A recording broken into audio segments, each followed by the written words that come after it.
জাতীয় প্রেস ক্লাবে সংবাদ সম্মেলনে চলমান শিক্ষক আন্দোলন নিয়ে বিস্তারিত জানাচ্ছে শিক্ষক কর্মচারী ঐক্যজোট। সরাসরি যাচ্ছে সেখানে। বান্ডেল থাকলে প্রতি সেনমানিতে টাকা বাঁচবে। বিকাশ সেনমানি বান্ডেল কিনে জিতুন প্রতি লেনদেনে।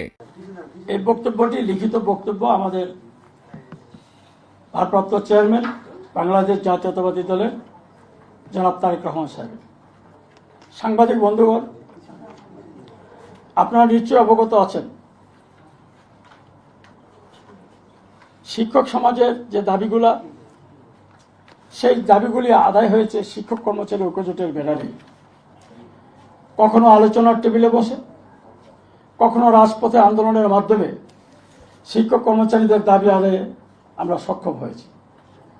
শিক্ষক কর্মচারীদের অবসর সুবিধা, উৎসব ভাতার মতো অতীব গুরুত্বপূর্ণ দাবিও আমরা আলোচনার টেবিলে বসে আদায় করেছি। 2002 সনের 24শে জানুয়ারি আলোচনার মাধ্যমে তৎকালীন প্রধানমন্ত্রী বেগম খালেদা জিয়া বিয়াম মিলনায়তনে বেসরকারি শিক্ষকদের মাঝে উৎসব ভাতা, এই অবসর ভাতা চেক প্রদান করে সেই অবসর সুবিধা চালু করেছেন।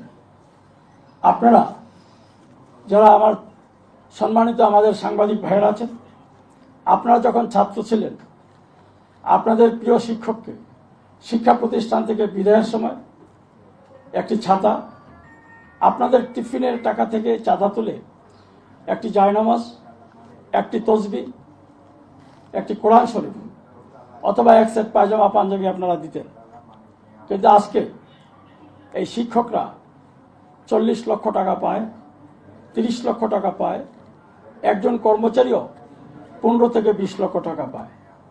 এটা বেগম খালেদা জিয়া শিক্ষকদেরকে ভাতাটি দিয়েছেন, অবসর সুবিধা দিয়েছেন, এবং এটা শিক্ষক কর্মচারী ঐক্যজোটের ব্যানার থেকে।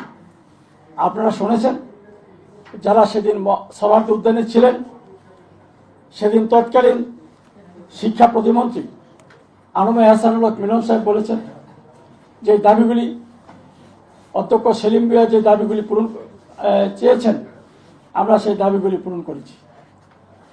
উনি সেটা স্বীকার করেছেন। ইতিহাস সাক্ষী, রাষ্ট্রীয় কোষাগার থেকে 50% বেতন প্রদানের মাধ্যমে জাতীয় বেতন স্কেলের অন্তর্ভুক্ত করেছিলেন শহীদ রাষ্ট্রপতি জিয়াউর রহমান। সেটা হলো 1/1/1980 সন। আমরা বর্তমানে 100% বেতন পাই। এই 100% বেতনের 85 দিয়েছিলেন সর্বপ্রথম শহীদ প্রেসিডেন্ট জিয়াউর রহমান 1 জানুয়ারি 1980 সন। সেটা যদি না দিত। জাতীয় প্রেস ক্লাবে এমপিওভুক্ত শিক্ষক কর্মচারীদের সংবাদ সম্মেলন চলছে, আমরা সরাসরি ছিলাম সেখানে।